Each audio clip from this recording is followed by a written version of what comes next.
I was one of the first graduates of that school under the management of the Assumption Sisters. So I always will be very proud that it will be mentioned that I am a graduate of an Assumption school, of a school managed by the Assumption Sisters, because never in my farthest dream did I thought I would be a regional director. All I wanted was to become a teacher. Sa pilitan pa yun, no? When my parents asked me as to what I want to take in college, I said, any course except being a teacher. And because I saw how my mother worked, and I said, I wouldn't want to be a teacher. But then there were 3 of us in college that time, and my mother said, you just take education, and then later, when you graduate and you want to take another course, then you can take another course. And even Sister, our principal before, used to ask me, Susan, why did you take up teaching? Because they thought I would be taking up a very high sounding degree or course, considering that I graduated also as valedictorian in high school.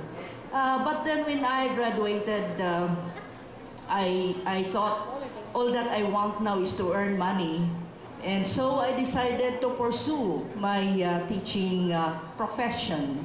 And I never, after that, it was no turning back anymore. There is something special in being part of the education field.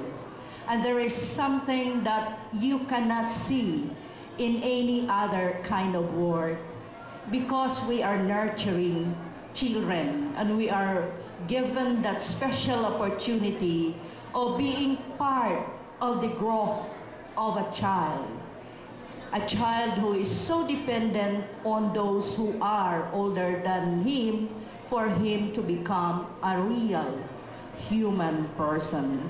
And I said, being a teacher as a special opportunity, a golden opportunity, because without the teachers, I know you wouldn't be here and enjoying interaction with each other as graduates of the Maryknollian High School of Mako. I was thinking what I should say to you, because saying that you should always be part of the alumni gathering would not have a touch of sincerity, because if I will count the number of times that I have ever attended an alumni homecoming in my own alma mater, in high school as well as in college, Mother Assumpta of the University of the Immaculate Conception has always been asking me, Susan, when can you possibly attend our alumni homecoming every December 8th? And I said, Mother, I'll see if my schedule will fit the schedule also. And unfortunately, I think I was able to attend only once at the Assumption Academy of Moncayo. If I can, it's less than the fingers of my one hand. Not that I did not love my school, not that I did not love my college or university now, but it's just so that I was thinking I should give priority to the responsibility that I have decided to assume when I have chosen to become a teacher and when I have accepted the position that was given me in the Department of Education. But I do invite all of you, you have this golden opportunity of being together. This is something that you have to thank for. How many people died but in Cagayan de Oro, an Iligan city. Never, I think, did they imagine that they will not enjoy Christmas as we have enjoyed Christmas, or we are enjoying Christmas today. In fact, last December 23, last Friday, when we have our Christmas fellowship in the regional office, we also lost one of our co-workers. And we never expected that he would leave us on December 23. And so I told my staff and I told everybody, the death of one who used to be a part of us, the death of the thousands who were victims of different calamities, are only serving as a reminder to all of us that while we are still alive and we are still given that opportunity to share whatever we have in terms of resources, in terms of skills, in terms of prayers, then we give it because God has allowed us to stay alive so that we can still be there and there will still be people who can help those who have the misfortune of losing somebody or losing a loved one.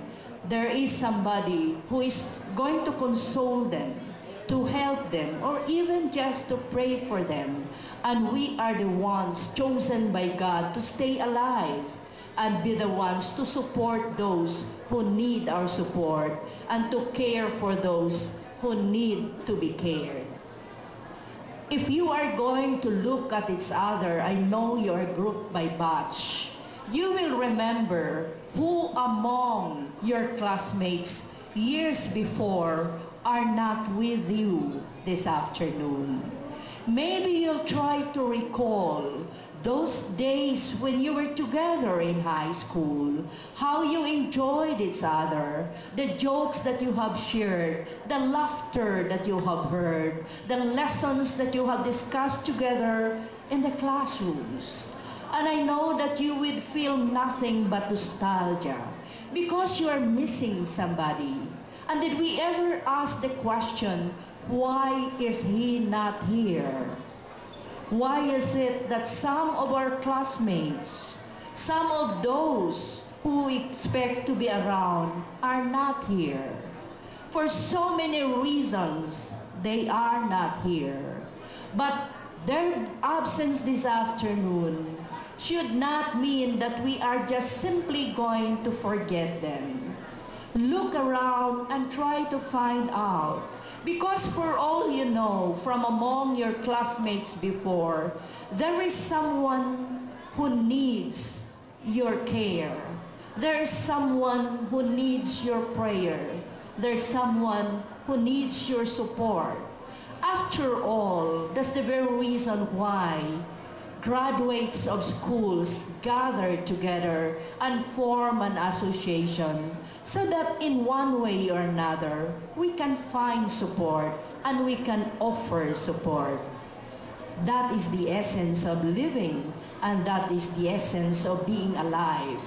For one to have a commitment, if I'm going to quote one of my favorite quotations from the late Ninoy Aquino, when he said, life is worth something that for life to be valuable, we have something that is worth our commitment, something that is worth living for, and something that is worth dying for. As graduates of the Maryknollian High School of Mago, I hope that you have found that commitment and you have found that value of living. It need not be a very heroic commitment, but it is a commitment that will show and manifest who you are as a person, who you are as a father or as a mother, who you are as a grandmother or a grandparent, or as a brother and a sister. That is something where we can source out our commitment. We're not living for ourselves alone. God did not mean us to live for ourselves alone. We are alive. He has spared us from calamities. He has spared us from all the worries and the tears that others are now experiencing. It's because He has a plan for each of us. In the same way that we know He has a plan for one of our co-workers whose life He took last Friday when he is supposed to bloom already in his profession, having passed the last superintendent's examination.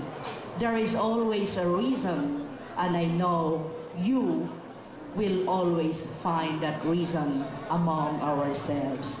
In the Department of Education, we would look at you, graduates of our educational system, whether public or private, to be with us and support us as we are now undergoing changes, big changes in terms of our curriculum and even in terms of our organizational structure.